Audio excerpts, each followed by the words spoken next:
Welcome to Been Worthy the podcast, a special conversation series that provides a safe space for women of color to share their worthy aha moment. I'm your host, Dominique Clark. And sis, I'm here to remind you that you've been worthy. Hey ladies, welcome back. Welcome back. Come on in. Listen, y'all know I am excited about every episode, but this episode I'm really excited about because it is the final episode of 2023. And as I sit back and think about all the amazing conversations that I've had the opportunity to have with incredible people across various industries, it's an honor. I am grateful that I've been able to have such impactful conversations and share those conversations with you, talking about things that impact us all, challenges that we all may be experiences to successes that we hope to one day have, and just being inspired by the courage of someone else going after their dreams. And so thank you for being here. Thank you for staying plugged in and sharing your feedback and just supporting the podcast this year. It means the world to me, and there wouldn't be a podcast without you. So before I get into this episode, I just wanted to say thank you for being a part of the Been Worthy community and making it as special as it is. But let's transition into today's episode. If you have been anywhere this year, you have seen hip hop on display in the biggest and best way, celebrating and honoring its 50th anniversary, the icons that contributed to what has made hip hop what it is over the past few years, over the past 50 years. You've seen everyone from the Grammys to even Sprite honoring and celebrating 50 years of hip hop. And I Won Digital's Melanin Beauty Awards was definitely a part of that. They hosted their own celebration of the most nostalgic beauty moments during the last 50 years in hip hop culture, amplifying the best Black-owned beauty brands with honest reviews from their editorial staff. And so I got to have an incredible conversation with HelloBeautiful editorial director of style and beauty, Shamika Sanders, about all of these things, the trends that we loved in hip hop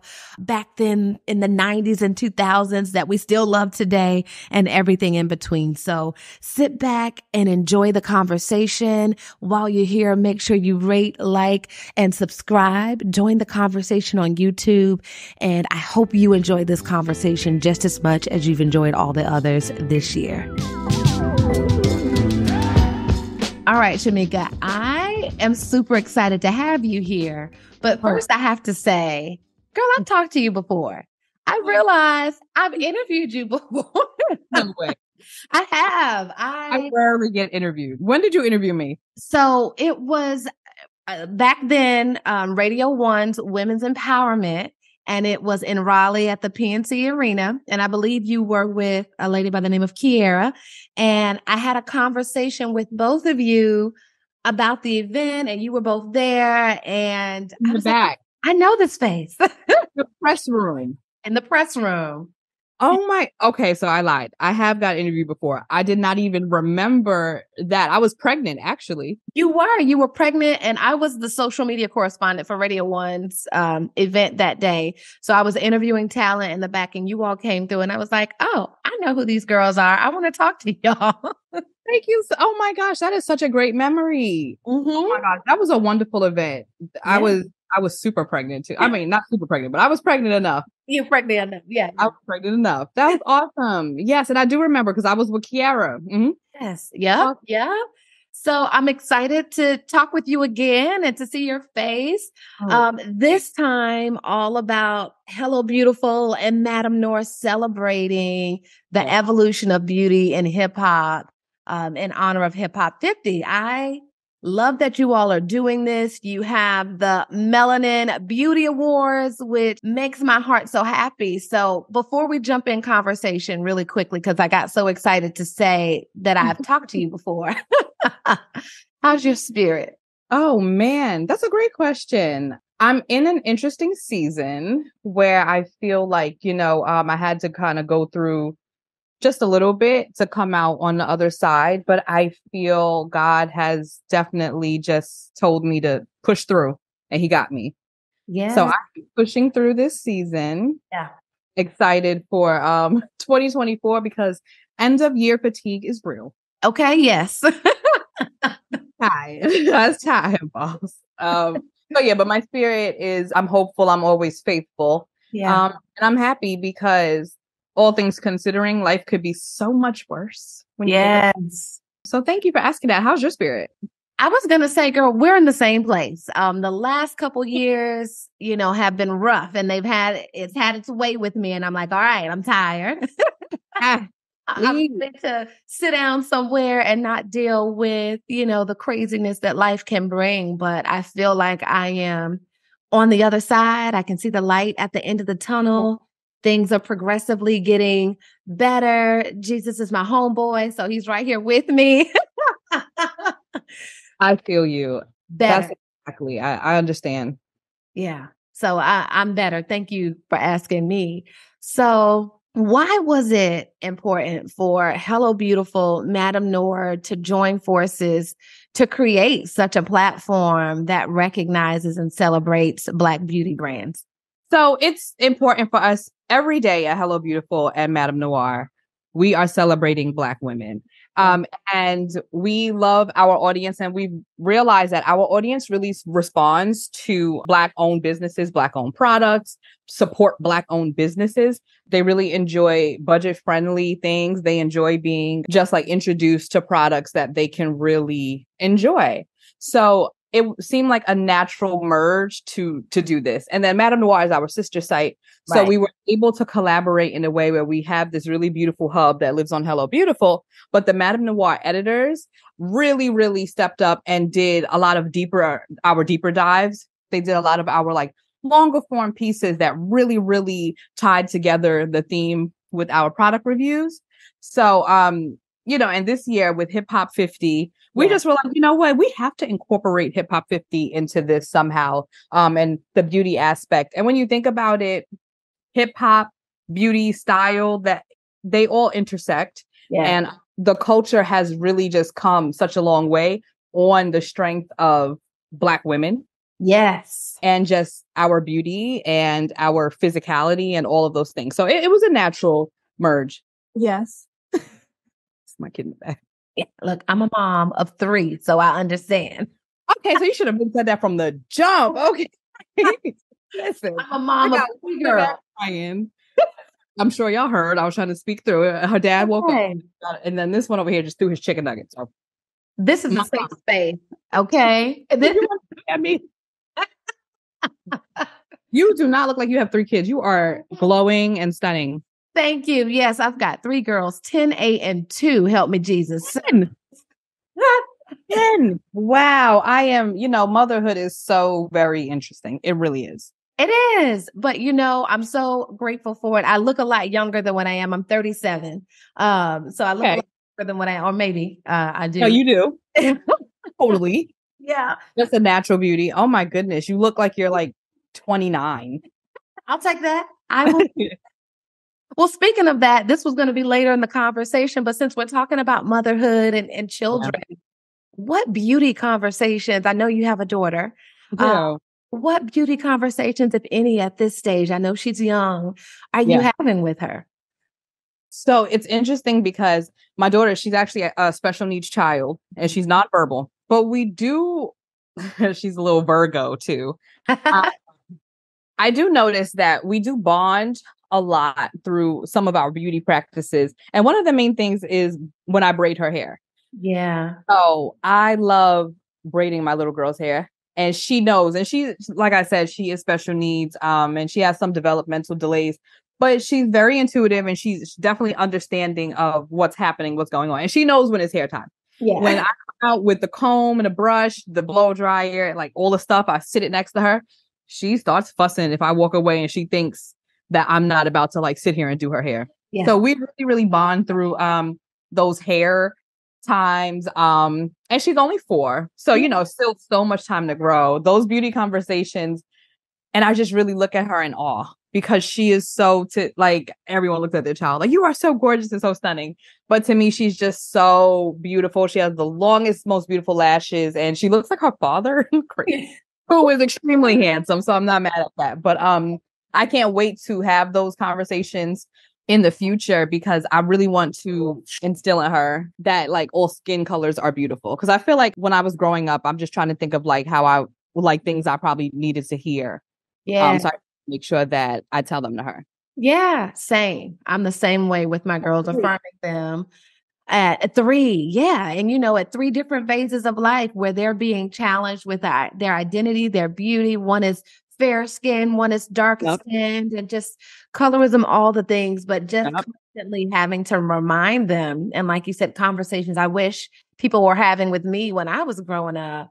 That girl, no, you're it. You're beautiful. You're gorgeous. You're worthy, all the things, just so that they can walk each day out this door knowing that, and at least have some sort of shield against anybody who's trying to challenge that, because we know that it will happen.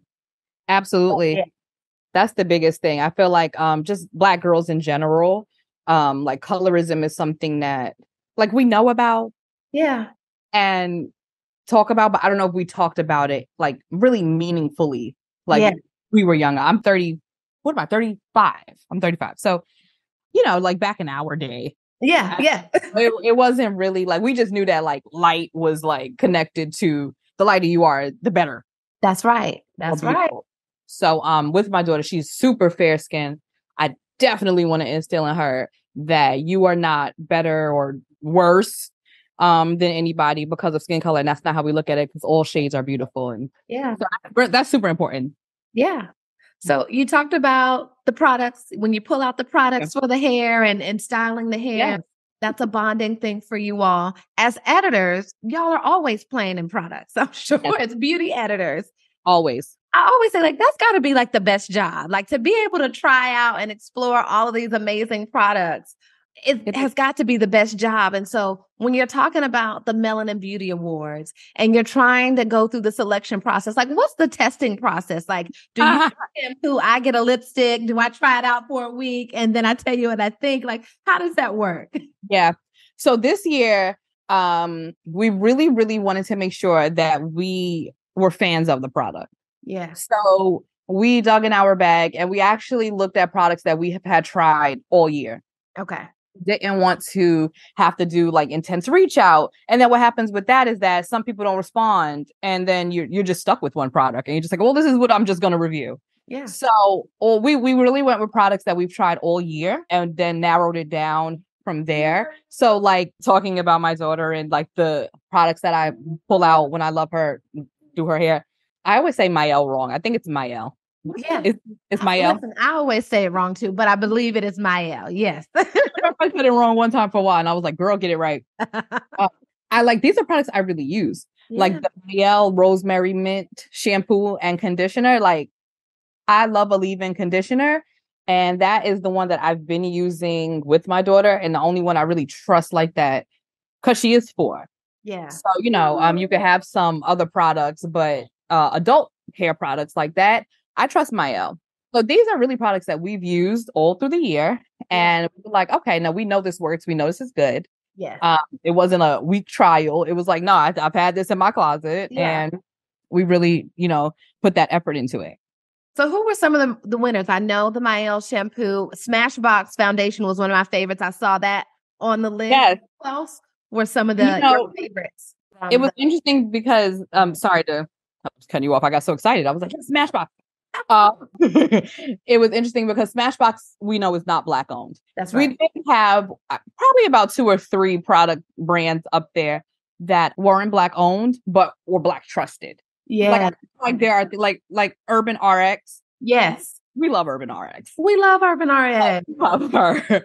And she works. And because of that, we didn't want to necessarily say, okay, we can't include those beloved Black products, but we definitely wanted to make sure that we kept it mostly Black owned. So I would say the majority, 95% of it is all Black owned. But some other things up there, like the Smashbox, the Urban RX, I have it open in front of me. Hold on, let me just. Yeah. I know Minted Cosmetics was up there, was the brow pencil. Yes. The Harlem's Fashion Row. Look at me thinking about fashion. Fashion Fair. But it made me think, Harlem Fashion Row, it made me think of that because of just Fashion Fair has such a tie to the runway. Yeah. And they really are having a resurgence and a re-emergence. So Fashion Fair is one of the products that I tried newly. And then I had one of our freelancers write about it. She wrote about the lip liner.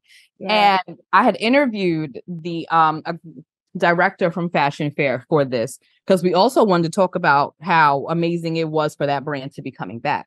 Yeah. And it's like the brand that like your mom, your grandmother, like these people, when they talk about brands, they talk about Fashion Fair. Yes. So I'm wearing their lip gloss now, but that was one of the brands that we tried out this time around. And, that was one of my faves. I love the lip liner. The lip liner is super lush. I have the lip gloss right now. Oh, the Fenty perfume. Oh, yeah. Okay. So I haven't tried the Fenty perfume. Yes. So Fenty.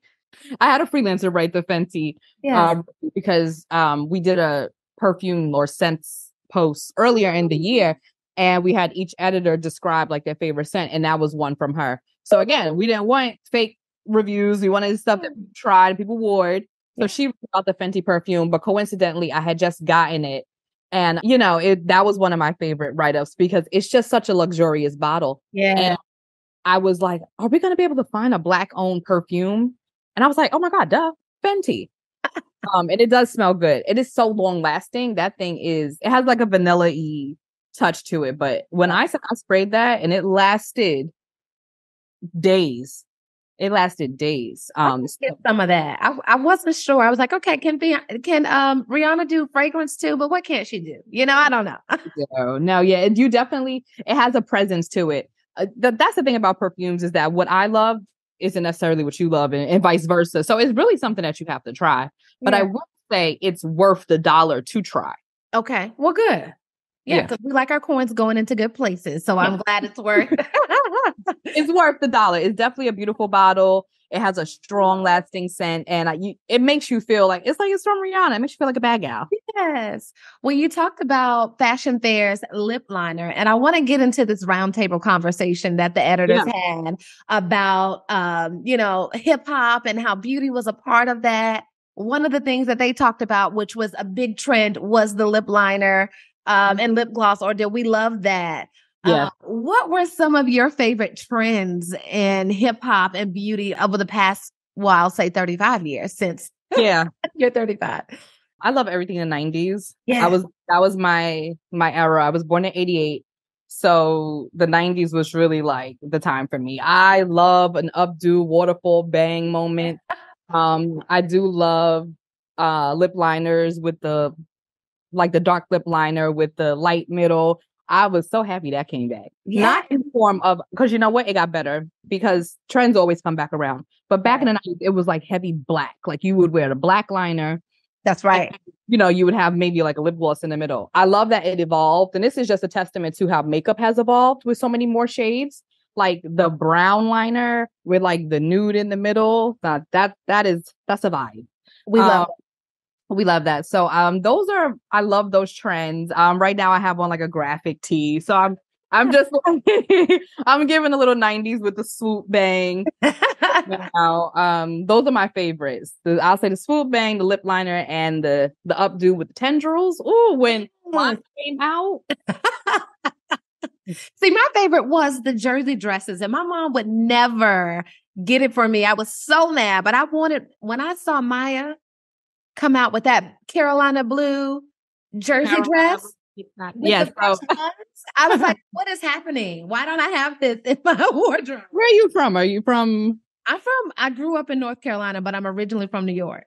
Okay. I was like, that was a real New York. It was, right? Because I was I'm like New York through and through, like fanatic through and through. So when you said that, I was like, oh, you're taking me there. That's one of my favorite songs. Yeah. That was a bop. And I feel like jersey dresses remind me like 90s, 2000s.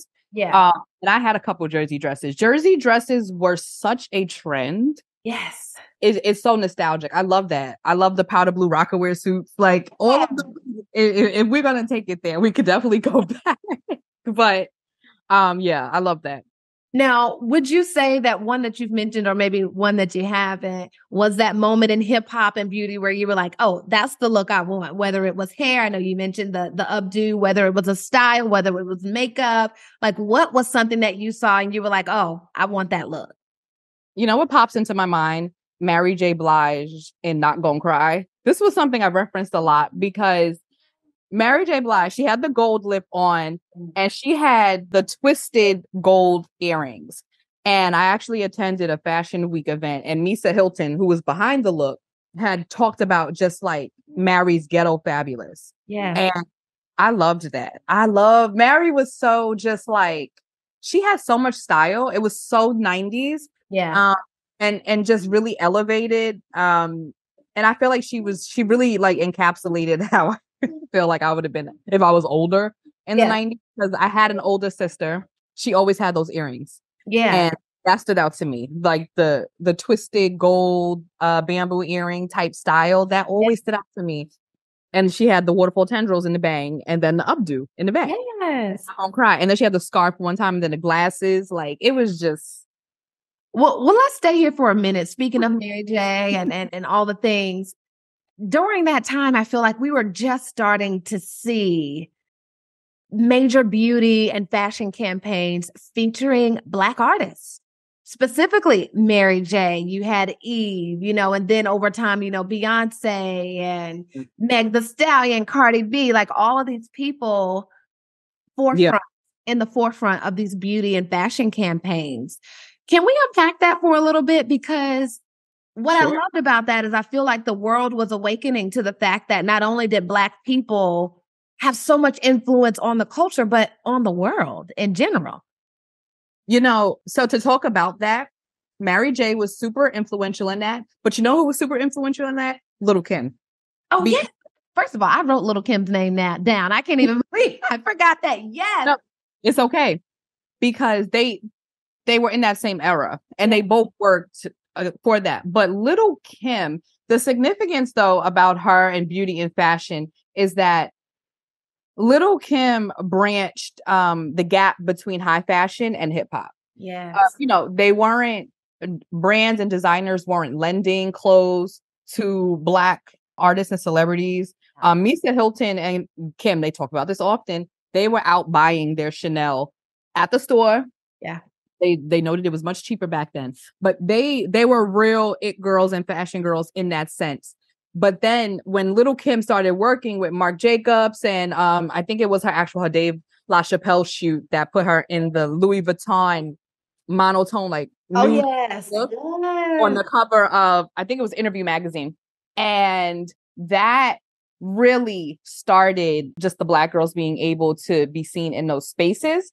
And the designers to start to recognize us and use us in the campaigns and use us, let us wear their clothes, and support us and back us that way. So the 90s, Little Kim and Mary J. Blige were so influential in that way, especially for beauty and hip hop and style.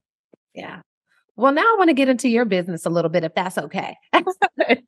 Yeah, sure. You are the editorial director in beauty and style for HelloBeautiful. Yep. When did you fall in love with beauty? When did you realize that this was your thing? It's interesting because I believe that like God will push you to where you're supposed to go. Yeah. And I started out doing a lot of entertainment. My first internship, I was at like Double XL and King magazine. Wow. And it was entertainment. And even when I came to HelloBeautiful, we were still doing a lot of entertainment stories. And we decided to kind of switch lanes and switch the focus to style and beauty content and fashion. So I really had to do my research. And I was really doing a lot of research by just like being in it. Yeah. I've learned so much in the last few years about fashion and style and beauty and just the importance of these things in ways that I had never even thought of before. Like knowing like how I can spot a trend coming, or knowing, just keeping my eye to the streets and being able to predict things, or to be able to speak the language and to understand what we love about products and things like that. But I would say that professionally. And then probably my older age. I feel like when people started having like the colorism conversations and things, it really helped me think deeper about beauty because, like I said, just when we were younger, we just knew that like certain things were. It just was. Yeah. But as I got older, I started to embrace beauty in such a larger way. Yeah. And also and it helped me see myself more beautifully. Yes. Well, that's the perfect segue into my next question because here at Ben Worthy, I normally ask my guest, when was their worthy aha moment? And so that's that moment that you realize not only were you worthy of all the things love and life had to offer, but you've been worthy and started moving and thinking accordingly. But with this scenario, when was your beauty aha moment? When did you realize your own beauty and that you were beautiful? Ooh, it took a while. That's a layered question. It's not necessarily a hard question. It's just a layered question. But I do remember like maybe in like high school. Was that high school? I'm thinking back to. Yeah, that's high school. And I think maybe like guys are starting to like me back. Yeah. And getting myself together in the morning. It's like when you kind of find your own style or you find like the hairstyle that you feel the best in. I remember like being in high school being like, oh yeah, this jet black look, because I've been rocking a weave for a long time. The weave trends have really progressed. Yeah. But I always took pride in how I did my hair. So I feel like probably around high school when I was like, you know what? Oh, I like this hair on me. Okay, this is something. We're on to something. Yeah. Yeah, I love that. And see, that's a lot earlier than me. For me, believe it or not, I was probably 30 years old when I believed that I was beautiful. Okay, that's a key word there. Because believing it and like being solid in it, that's a different thing. It's two different. So that's probably in my 30s. I'm 35. So, and I'm still struggling with it because I like I said, I used to wear weaves all the time. I wouldn't even like care about my real hair under my wig or my weave or whatever. And as I got older, that was something that I was like, I now take pride in that. And just even like with skincare and things like that, these are all things that I'm learning to show pride in my beauty. Yeah. Now, so it's definitely a work in progress. I still don't, I don't feel pretty right now. I had to rush and did my makeup in a few minutes, and I'm always worried. Like, I'm like, I gotta be on camera. I was ready to be on the phone, girl. Like, so, I'm trying to just walk in that and be completely confident, but everyone has their like insecure days. They do. We all do. And look, we're all works in progress. And I feel like God is working on all of us to see ourselves as he sees us. Yes. And, I'm right there. I'm right there with you. Okay. So before we wrap this up, one thing that I'd love for you to do is, and this could be conversations that you're having with yourself about beauty, but affirm our listeners. What beauty affirmation would you like to leave our listeners with? Oh man. Oh, that's so corny. Cause I'm like, beauty starts from the inside. But it's true. Let me think though, because I do feel like beauty starts within, but like, let's be real. Like if beauty is a very aesthetic thing to a lot of people, but I think that what we need to do is that we just take pride in what we have and what we offer and find the beauty in it. So like, I grew up with really crooked teeth. I finally got Invisalign when I got older. But I think that I have like really pretty eyes. Yeah. I get a compliment a lot. I think that we have to just find like the things that are really beautiful about ourselves and really play into them. Yeah. Everything is not all perfect, walking around flawless, woke up like this. But I feel like if you find the beauty in the things that you love, like, oh, you know what? I do have really nice lips. I love my lips. I have a great Cupid's bow. So I think it's just like finding the things that you love about yourself and really playing into those things and lean into them, feeling strong about those. Yes. I love that. Okay. So what we're going to end this episode with a cute little quick rapid fire game that I play with everyone. Oh, I'm so excited. I'm always doing this. This is fun. So what I'm going to do is I'm going to say a word and you're going to have 5 seconds or less to say the first word that comes to mind when you think of this. Okay. Okay. You ready? Yeah. Okay, look, if the little one wants to join in, I'm more than welcome. He's more than welcome to join the conversation. That All is right, great. starting off, beauty, Is within. style, Can be anything. These are bad answers. Because what does that mean? What does that mean? Black women, Are beautiful. hip hop, Is the culture. New York, You're motherhood, woo. That's the word. Woo. okay. And last but not least, Shamika Sanders. Ooh, I'm going to say ambitious. Yes. Well, I love it. Listen, I love the authenticity of this interview because I know what it's like to be a mom and a working mom and trying to balance it all. And I want to say that you're doing a fantastic job. I followed your work over the years, and I love what you're doing with Hello Beautiful as a journalist and an editor, but also just to see your story with your daughter and your son on social media and how you're carrying that so gracefully and so beautifully. And so kudos to you. I'd love to give you your flowers on the great job that you're doing.